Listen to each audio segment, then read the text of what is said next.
ഹേഡിയസ് ഇന്നെന്തായാലും Saturday ഇന്ന് പക്ഷെ ഇന്ന് സ്പെഷ്യൽ ക്ലാസ് ഒക്കെ ഉണ്ടായി എന്നുവെച്ചാൽ ഒരു രാവിലെ മുതൽ ഉച്ച 12:30 വരെയായിരുന്നു നമുക്ക് സ്പെഷ്യൽ ക്ലാസ് പറഞ്ഞിട്ടുണ്ടായിരുന്നത്. അപ്പൊ സ്കൂളൊക്കെ വിട്ടെന്ന് ആദ്യം തന്നെ ടേബിൾ തുറന്ന് നമ്മളുടെ ബുക്കുകളൊക്കെ ആ ഒരു ബാഗിൽ നിന്ന് പുറത്തെടുത്തോട്ട് അല്ല സ്പെഷ്യൽ ക്ലാസ് എന്നാന്ന് പറയാൻ മറന്നു. ഇന്ന് നമുക്ക് ഹിന്ദി മാത്സ് ആയിരുന്നു സ്പെഷ്യൽ ക്ലാസ് ആയിട്ട് വന്നിട്ടുണ്ടായിരുന്നത്. അറിയാലോ സാറ്റർഡേ ക്ലാസ് ഒക്കെ വെക്കുമ്പോൾ എപ്പോഴുള്ള മടിയില്ലേ, ആ ഒരു മടി പിടിച്ച് തന്നെയാണ് ഇന്ന് പോയിട്ടുണ്ടായിരുന്നത്. മഴയൊക്കെ തന്നെ സ്കൂൾ വിട്ട് വന്നിട്ടുള്ള കുറച്ച് വിശേഷങ്ങളാണ് ഈ ഒരു വീഡിയോയിൽ കാണുന്നത്. ഞാൻ നേരത്തെ പറഞ്ഞല്ലോ മാത്സ് ഹിന്ദി ആയിരുന്നു എന്നുള്ളത്. അപ്പൊ മാത്സിൽ ഞങ്ങൾക്ക് 5th ചാപ്റ്റർ തുടങ്ങിയിട്ടുണ്ടായി. അപ്പൊ അതൊന്ന് ജസ്റ്റ് ഞാൻ ഒന്ന് വായിച്ചു നോക്കി. 5th ചാപ്റ്റർ എന്ന് വെച്ചാൽ നമ്മുടെ സെക്കൻഡ് ഡിഗ്രി ഇക്വേഷൻ എന്ന് പറഞ്ഞ ചാപ്റ്റർ. മാത്സ് ജസ്റ്റ് ഒന്ന് ഓടിച്ചിട്ട് വായിച്ചു നോക്കി. പിന്നെ നമുക്ക് ഹിന്ദിയാണെന്നല്ലോ ഉണ്ടായിരുന്നത്.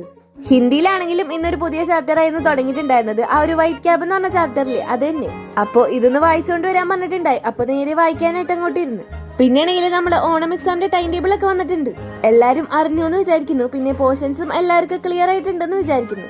ഞാനിപ്പോ അവിടെ ആ സ്റ്റിക്കി നോട്ട്സിൽ പല നിറത്തിൽ ഒട്ടിച്ച് വെച്ചേക്കുന്നത് വേറെ ഒന്നല്ല, ആ പോർഷൻസ് തന്നെയാണ്. കാരണം ഈ പോർഷൻസ് ഒക്കെ ഞാൻ ഇടക്കിടക്ക് മറന്നു പോകാറുണ്ട്. അത് കാരണം അതൊന്ന് അവിടെ തന്നെ കാണാലോ എന്ന് വിചാരിച്ച് ഒട്ടിച്ച് വെച്ചാണ്. പിന്നെ അതുപോലെ തന്നെ നമ്മൾ ഓണം എക്സാമിന്റെ ടൈം ടേബിളും കൂടി എഴുതി ഒട്ടിച്ച് വെച്ചിട്ടുണ്ട്. അത് ഞാൻ ഈ ഒരു വീഡിയോയിൽ കാണിക്കാനായിട്ട് പറഞ്ഞിട്ടുണ്ടായി. പിന്നെ നിങ്ങൾ ആരെങ്കിലും ശ്രദ്ധിച്ചോന്നറിയില്ല, തിരക്കിന്റെ ഇടയിൽ ഞാൻ കലണ്ടറിലെ ഓഗസ്റ്റിലോട്ട് മാറ്റാനായിട്ട് പോലും മറന്നിട്ടുണ്ട്. അങ്ങനെ എന്തായാലും ആ ഒരു 2 സംഭവങ്ങൾ വായിച്ചിട്ടുണ്ടായി. എന്ന് വെച്ചാൽ നമ്മളെ ഹിന്ദി മാത്സും അത് തന്നെ. പിന്നെയാണെങ്കിൽ മൺഡേ കെമിസ്ട്രിയിലെ ചാപ്റ്റർ 2 നമുക്ക് എക്സാം ആയിട്ട് പറഞ്ഞിട്ടുണ്ടായി. എന്ന് വെച്ചാൽ ഒരു യൂണിറ്റ് ടെസ്റ്റ് പോലെ. എനിക്കാണെങ്കിൽ ഈ ഒരു ചാപ്റ്റർ ആവറേജ് ആയിരുന്നു. എന്ന് വെച്ചാൽ എനിക്ക് ഒട്ടും ഈസി ആയിട്ട് തോന്നിയിട്ടുണ്ടായില്ല. അപ്പോൾ ആ ഒരു ചാപ്റ്ററും അധികം ഒന്നും പഠിക്കാനായിട്ട് പറ്റിയിട്ടുണ്ടായില്ല. എന്നാലും പഠിച്ചതൊക്കെ ഒന്ന് ജസ്റ്റ് നോക്കി വെച്ച്. അപ്പോൾ ഈ ഒരു വീഡിയോ ഇഷ്ടമായിട്ടുണ്ടെങ്കിൽ ലൈക്ക് സബ്സ്ക്രൈബ് ചെയ്ത് സപ്പോർട്ട് ചെയ്യാനായിട്ട് മറക്കല്ല.